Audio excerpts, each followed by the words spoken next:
चढ़ावा चोरी की जांच के बीच में एक बेहद चौंकाने वाला खुलासा हुआ है। सूत्रों के मुताबिक भगवान राम के दर्शन के नाम पर वसूली का बड़ा नेटवर्क चलाया जा रहा था और इस काम को कई लोग मिलकर अंजाम दे रहे थे। इतना ही नहीं, जानकारी ये भी सामने आई है कि काउंटिंग में शामिल लोगों की हमेशा चेकिंग नहीं होती थी और अब इस घटना पर आरएसएस ने बयान जारी किया है। संघ ने ये कहा है कि यह घटना केवल चोरी की नहीं है बल्कि करोड़ों राम भक्तों की आस्था और श्रद्धा पर गहरा आघात है और न्याय तभी पूरा माना जाएगा जब दोषियों को सख्त दंड मिलेगा।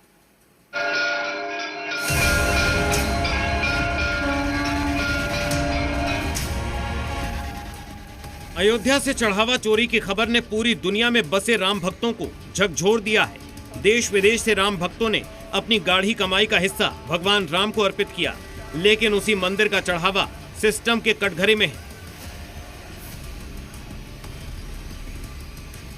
जी न्यूज ने कैश काउंटिंग में शामिल एक पूर्व कर्मचारी से बात की, जिसने काउंटिंग में शामिल लोगों को लेकर बड़ा खुलासा किया है। कैसे पॉसिबल हो पाई? क्या आप लोग जब जाते थे, मतलब जब ये लोग जाते थे, क्या कुछ लोगों को विशेष अधिकार प्राप्त थे जो आराम से वो अंदर जा सकते थे और बाहर आ सकते थे? मैं कुछ लोगों की बात कर रही हूँ, मैं आप लोगों की बात नहीं कर रही हूँ। मैं कुछ स्पेसिफिक लोगों को बात कर रही हूँ जिनके नाम चोरी में शामिल है। चोरी में शामिल का तो नहीं पता, वैसे अधिकतम लोग हैं, आप देख ही रहे होंगे, लोगों के कार तक अंदर जाते हैं, तो उसमें बहुत ज्यादा हम नहीं बता सकते हैं। लेकिन ये है कि अगर कोई व्यक्ति विशेष हो तो उनकी सिक्योरिटी ना के बराबर होती थी।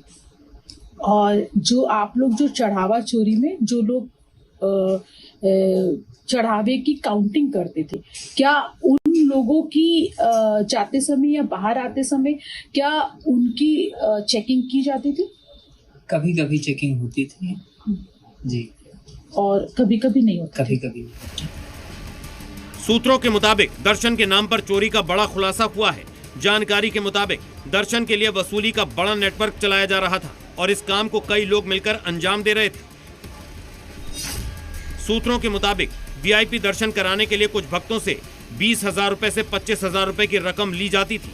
सूत्रों के मुताबिक आरोप है कि इस नेटवर्क के जरिए हर महीने लाखों रुपए की वसूली की जाती थी। जांच के मुताबिक होटल संचालक श्रद्धालुओं का विवरण कथित तौर पर गिरोह के सदस्यों तक पहुंचाते थे। अनुकल्प, करुणेश, मनीष, अविनाश और लवकुश सहित कुछ लोगों की भूमिका जांच के दायरे में है। इतना ही नहीं, वीआईपी पास जारी करने की प्रक्रिया का भी दुरुपयोग किया जाता था।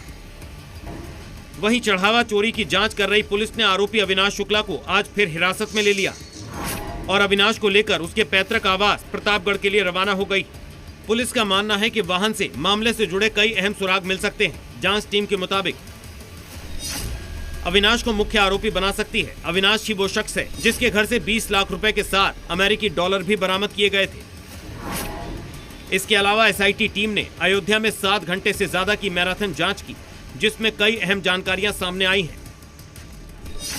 एसआईटी ने बंद कमरे में अनिल मिश्रा से 1 घंटे तक पूछताछ की, तो वहीं गोपाल राव से भी करीब 2 घंटे तक कई अहम सवाल पूछे गए। खबर है कि ऑडिट से जुड़े दस्तावेज भी कब्जे में लिए गए।